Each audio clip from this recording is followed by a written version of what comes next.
Hello दोस्तों, ABS study point में आपका स्वागत है। रीजनिंग प्रैक्टिस सेट हम लोग आज 9 करेंगे, जिसमें 10 अति महत्वपूर्ण प्रश्न हैं। अगर आप एसएससी, रेलवे और वनडे एग्जाम की तैयारी कर रहे हो तो यह प्रैक्टिस सेट आपके लिए काफ़ी महत्वपूर्ण है, क्योंकि परीक्षाओं में इसी टाइप के प्रश्न पूछे जाते हैं। तो चलिए शुरू करते हैं हम प्रश्न 1 से। प्रश्न 1 कह रहा है, निम्नलिखित श्रृंखला में प्रश्न चिन्ह के स्थान पर कौन सी संख्या आएगी।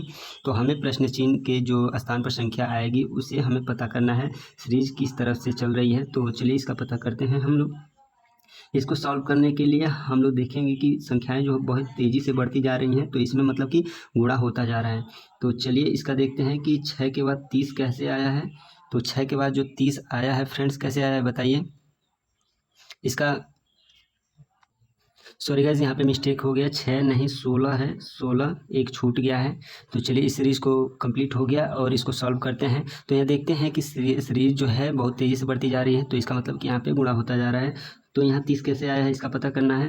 तो यहाँ हम देखेंगे कि 16 का 2 से गुणा हुआ है, तो 16 दूना 32 हुआ और इसमें से -2 कर दिया गया है। 16 दूना 32 यानी -2 कर दिया गया है, तो 30 आया है। फिर 30 का देखेंगे 62 कैसे आया है। 30 का दूना करेंगे तो 30 दूना 60 हो जाएगा, यहाँ पे +2 हो रहा है। फिर यहाँ से देखेंगे 62 दूना कितना होता है, बताइए फ्रेंड्स। 62 दूना कितना होता है, 124 होता है। तो फिर यहाँ -2 का डिफरेंस हो कर दिए हैं, तो 122 आया है। और 122 दूना करेंगे तो कितना आएगा, 244। 122 का दोगुना करेंगे तो कितना हो जाएगा, 244 हो जाएगा। तो यहाँ +2 का वृद्धि देखने को मिल रहा है। ठीक उसी प्रकार सीरीज जो चल रही है, यहाँ -2 +2 -2 +2, उसके बाद माइनस की सीरीज है। तो इसका दोगुना करेंगे 246 का कितना हो जाएगा, बताइए। 246 का 492 हो जाएगा। 492 में अब देखिए माइनस वाला सीरीज आया है, तो यहाँ -2 कर देंगे तो यहाँ 490 हो जाएगा। तो देखते हैं ऑप्शन नंबर ए 490 कौन है, ऑप्शन नंबर ए। तो राइट आंसर हो जाएगा option number A. Next question है क्वेश्चन नंबर 2। यह कह रहा है, उस शब्द युग्म का चयन करें जिसमें दो शब्दों के बीच ठीक वही संबंध है जो संबंध दिए गए युग्म के दो संबंधों के बीच है। इसमें पता करना है कि ये जो दो युग्म दिए गए हैं इनका संबंध वैसे ही है ठीक जिस ऑप्शन में इस प्रकार दिया है। तो चलिए पता करते हैं। पाँव, पाँव और मोजे, पाँव में जो है मोजे को पहनते हैं, ठीक उसी प्रकार यहाँ देखते हैं ऑप्शन कौन सा सही है। अंगुली में नाखून, अंगुली में नाखून ठीक है, लेकिन यहाँ पहनने से संबंधित है तो ये नहीं होगा। सिर पे पगड़ी, सिर और पगड़ी, सिर में पगड़ी पहनते हैं, यहाँ ये हो सकता है। देखते हैं पैर, बनियान, पैर और बनियान, ये नहीं हो सकता है क्योंकि पैर में बनियान नहीं पहनते, मोजे पहनते हैं। पेट, पैंट, पेट, पेट में पैंट नहीं पहनते हैं, ये भी गलत है। तो आपका राइट आंसर हो जाएगा ऑप्शन नंबर बी, सिर। सिर पे जो है पगड़ी होती है, तो सिर में जो है पगड़ी पहनते हैं। नेक्स्ट क्वेश्चन है क्वेश्चन नंबर 3। जो है कह रहा है, वेन आरेख को पहचाने जो दिए गए वर्गों के बीच संबंधों का सबसे अच्छा प्रतिनिधित्व करता है। इस वेन आरेख को हमें पहचानना है और सही विकल्प का चयन करना है। तो चलिए वेन आरेख बनाते हैं। चूहा, जूते, चमगादड़। चूहा जो होते हैं उनको बना लिए। चूहा और जूते का संबंध कहीं मेल खा रहा है, नहीं खा रहा है। चूहा अलग हो जाएगा और जो है जूते अलग हो जाएंगे, क्योंकि जूते जो है मनुष्य पहनते हैं और चूहा होते हैं जो एक जानवर किस्म के होते हैं। और चमगादड़ एक पक्षी हो जाएगी। न, ये तीनों आपस में कोई मेल नहीं खा रहा है। तो देखेंगे ऑप्शन नंबर में ये किस में है, तो ऑप्शन नंबर सी में है, ये राइट आंसर हो जाएगा। ठीक इसी प्रकार से इजीली आपको क्वेश्चन को सॉल्व करना होगा। नेक्स्ट क्वेश्चन है क्वेश्चन नंबर 4। कह रहा है, निम्नलिखित में से कौन सा विकल्प दी गई श्रृंखला को पूर्ण करेगा। तो एक सीरीज दी गई है और कह रहा है कि निम्न में से चारों में से कौन सा विकल्प जो है इस सीरीज को पूर्ण करेगा। तो इस टाइप के इस क्वेश्चन को सॉल्व करने के लिए हमें क्या करना होता है, पहले काउंटिंग करनी होती है। देखते हैं कि कितने अक्षर हैं। 1 2 3 4 5 6 7 8 9 10 11 12 13 14 15 16 17 18 19 20 20 होता है, जो 2 के पहाड़े में भी आता है, 4 के पहाड़े में भी और 5 के पहाड़े में भी आता है। तो जो बड़ी बड़ी होती है सीरीज उसको पहले सॉल्व करते हैं। तो पहले 5 में बांट लेते हैं इसको, 5-5 करके। 1 2 3 4 5, यहाँ बांट लिया हमने 1 2 3 4 5।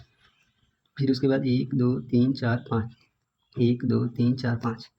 ठीक, हमने पाँच में बांट लिया, 5-5 लेटर करके। तो चलिए इसको भरते हैं।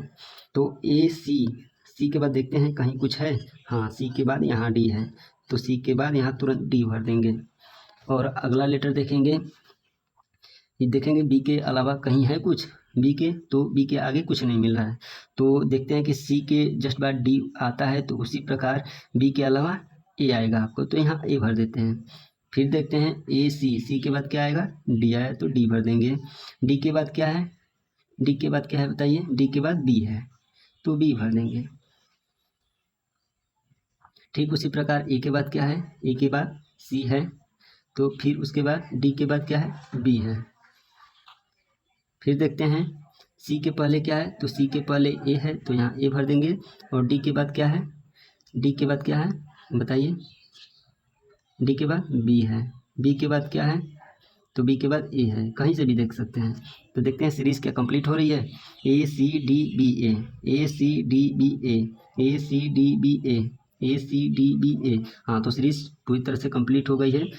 ये सेम चीज़ें जो भरनी थी हमने भर दिया है। तो चलिए ऑप्शन का मिलान करते हैं कि कौन सा ऑप्शन सही होगा। तो सबसे पहले क्या आया है, आया है डी, फिर उसके बाद ए, डी के बाद ए, फिर D, B, C, B, A, B, A. तो चलिए ऑप्शन मिलान करते हैं कौन सा सही हो जाएगा, D A D B C, D A D B C, B A B A, B A B A. तो इसका पहला आंसर ही, विकल्प ही राइट आंसर हो जाएगा। ठीक इसी प्रकार सारे क्वेश्चन को हम लोग सॉल्व करते हैं इस टाइप के। नेक्स्ट क्वेश्चन है, क्वेश्चन नंबर 5 कह रहा है, निम्नलिखित प्रश्न में उस नंबर का चयन करें जिसे दिए गए विकल्पों में से प्रश्न चिन्ह के स्थान पर रखा जा सकता है। यहाँ जो प्रश्न चिन्ह है, यहाँ हमें पता करना है कि कौन सी संख्या आएगी। तो इस टाइप के क्वेश्चन को मिसिंग नंबर इसे बोलते हैं। इस टाइप के क्वेश्चन को जो है सॉल्व करने के लिए हम सबसे पहले बड़ी संख्या देखते हैं या प्रश्नवाचक चिन्ह देखते हैं कि किधर हमें ज्ञात करना है। तो इसको सॉल्व करने के लिए सबसे पहले देखते हैं कि बड़ी संख्या जो है किस प्रकार से यहाँ आई है। तो इन सभी को जोड़ देते हैं, 7 6 कितना हो जाएगा, 13, 13 3 16 हो जाएगा। तो हमें 48 लाने के लिए क्या करना होगा, इसमें 3 का गुणा होगा, तो 16 3 48 आ जाएगा। देखते हैं अगली संख्या क्या उसी तरह से प्राप्त हो जाती है।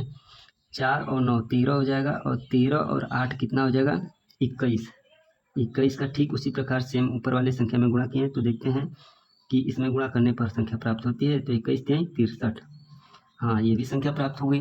देखते हैं कि ये संख्या प्राप्त होती है यहाँ अगली, 2 5 10 10 7 17, 5 2 7 7 7 14 हो जाएगा गाइस, सॉरी 14। 14 का देखते हैं 3 से गुणा करके क्या वो संख्या प्राप्त होती है, 14 3 42। देखते हैं कहीं ऑप्शन में 42 है तो आंसर हो जाएगा 42। ऑप्शन नंबर डी में दिया है 42, तो इसका राइट आंसर हो जाएगा option number D 42। Next question है, क्वेश्चन नंबर 6 कह रहा है, एक निश्चित कोड भाषा में ब्लेड को LBAED लिखा जाता है। उस कोड भाषा में टेबल के लिए क्या कोड है। तो इसका हमें कोड पता करना है। तो इस टाइप के क्वेश्चन को सॉल्व करने के लिए सबसे पहले देखेंगे कि जो कोडिंग किया गया सेम अक्षर में है, वही सेम शब्द हैं, तो उसको क्रॉस चेकिंग करके पहले देख लेते हैं। यहाँ लिखा है BLEADE, ब्लेड लिखा है, और यहाँ क्या लिखा है LBAED। तो इसमें क्रॉस चेक करके देखते हैं। ए तो बिल्कुल सामने लिखा है, बी जो है यल जो है यल इससे क्रॉस है, और बी ऐसे क्रॉस है, डी यहाँ से ऐसे क्रॉस है, और ई यहाँ से ऐसे क्रॉस है। ये क्रॉसिंग लेटर है। तो चलिए इसको सॉल्व करते हैं। TABLE, तो बीच वाली जो संख्या है सेम है, और यहाँ ऐसे क्रॉस है, तो ए लिख देंगे, उसके बाद टी, फिर उसके बाद यहाँ क्रॉस है, ई लिख देंगे, फिर EL लिख देंगे, ATBEL, हाँ बी ऑप्शन इसका राइट आंसर हो जाएगा। नेक्स्ट क्वेश्चन है, क्वेश्चन नंबर 7 कह रहा है, एक निश्चित कोड भाषा में माउस को FTVPN लिखा जाता है। उस कोड भाषा में रोक के लिए क्या कोड होगा। तो इसका कोड ज्ञात करने के लिए बताइए, यहाँ पे सेम लेटर थे तो उनको क्रॉस चेक करके देख लिए, यहाँ पे लेटर कुछ चेंज हो गया है, तो इसको सॉल्व करके देखते हैं। तो यहाँ देखेंगे MOUSE FTVPN कैसे लिखा है। तो यहाँ पहले लिख लेंगे MUSE FTVPN FTVPN। तो इसको पीछे से पहले सॉल्व करके देखते हैं कि क्या सही है। ई के बाद क्या आता है, तुरंत F आता है, S के बाद तुरंत T आता है, U के बाद B आता है, O के बाद P आता है, M के बाद N आता है। ठीक उसी प्रकार इसको भी सॉल्व करते हैं। ROPED, D के बाद क्या आ जाएगा तुरंत बताइए, E आएगा, E के बाद तुरंत F, पी के बाद क्या आएगा, क्यू आएगा, ओ के बाद ई आएगा, उसके बाद आर के बाद यस आएगा, E F Q P S, E F यहाँ नहीं है, E F Q P S, E F Q P S, option number D इसका भी राइट आंसर हो जाएगा। ठीक, इस प्रकार से इस क्वेश्चन को सॉल्व करना है, ज़्यादा डीप में जाने की कोई ज़रूरत नहीं है। नेक्स्ट क्वेश्चन है, क्वेश्चन नंबर 8 कह रहा है उस विकल्प का चयन करें जो तीसरे शब्द से ठीक उसी प्रकार संबंधित है जिस प्रकार दूसरा शब्द पहले शब्द से संबंधित है। तो यहाँ दिया गया क्वेश्चन, जिस प्रकार घोंसला का संबंध पक्षी से, उस प्रकार महल का संबंध किस शब्द से होगा। जैसे घोंसला में क्या रहते हैं, पक्षियाँ रहती हैं, तो घोंसला का संबंध पक्षी से हो जाएगा। ठीक उसी प्रकार महल में कौन रहते हैं, क्या जीप रहती है, नहीं, बड़ा नहीं, सैनिक ये भी नहीं रहता है, राजा, हाँ राजा रहता है महल में, तो यहाँ हो जाएगा राजा, महल का संबंध राजा से हो जाएगा। तो option number D right answer हो जाएगा। नेक्स्ट क्वेश्चन है, क्वेश्चन नंबर 9 कह रहा है नीचे 4 विकल्प दिए गए हैं, 3 किसी न किसी रूप में समान हैं परंतु एक असमान है, असमान का चयन करें। ये नीचे जो 4 विकल्प दिए गए हैं, कह रहा है कि इसमें से 3 समान है, एक असमान है, उसी का चयन करना है, पता लगाना है कि वह असमान शब्द है कौन सा है। तो इस टाइप के क्वेश्चन को सॉल्व करने के लिए सबसे पहले इसको नंबरिंग करेंगे।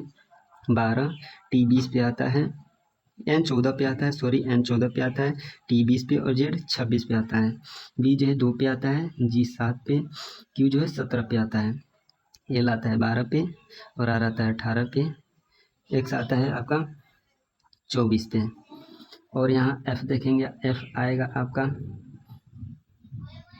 6 पे आता है, एल जो आता है 12 पे आता है, आर आता है आपका 18 पे आता है। तो देखते हैं इसमें कौन सा असमान है। तो देखते हैं इसमें 14 6 20 हो गया और 20 6 26, इसमें +6 का डिफरेंस है। यहाँ देखेंगे तो 2 और 5, यहाँ +5 का डिफरेंस और 7 यहाँ 10 का डिफरेंस, यहाँ +6 का डिफरेंस, 12 6 18 प्लस यहाँ 18 6 24, 6 का डिफरेंस, यहाँ 6 6 12 +6 का डिफरेंस, 12 6 18 +6 का डिफरेंस। देखिए यहाँ भी +6 का डिफरेंस, यहाँ भी +6 का डिफरेंस और यहाँ भी +6 का डिफरेंस, यहाँ +5 का है और +10 का है। तो विषम का पहचान हमें करना था, जो है ऑप्शन बी जी क्यू, ये राइट आंसर हो जाएगा। अगला क्वेश्चन है क्वेश्चन नंबर 10, जो कह रहा है कि यस एम का बेटा है। ये ब्लड रिलेशन का महत्वपूर्ण क्वेश्चन है, आप इसको इजीली कर सकते हैं, आपको थोड़ी बहुत जानकारी हो तो आप कर सकते हैं। एस एम का बेटा है, आर क्यू और ए का पिता है, ए एम की बेटी है, ए यस से किस प्रकार संबंधित है।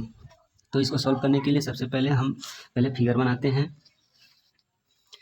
कह रहा है यस यम का बेटा है, यस जो है बेटा है कि किसका, एम का बेटा है, ठीक। और उसके बाद कह रहा है आर क्यू ए का पिता है, क्यू ए का पिता है, आर जो हो गया पिता है क्यू और ए का, क्यू हो जाएगा यहाँ और ए हो जाएगा, दोनों भाई हो गए, या तो भाई बहन हो गए या तो बहन हो गए, क्यू और ए। तो देखेंगे आर जो है क्या है, क्यू ए का पिता है, और अगला क्या कह रहा है, ए एम की बेटी है, ये जो है बेटी है किसकी, एम की। तो यहाँ बेटी कैसे हो जाएगी कि ये भी दोनों भाई हो या तो भाई बहन हो, तो बेटी हो जाएगी। और ये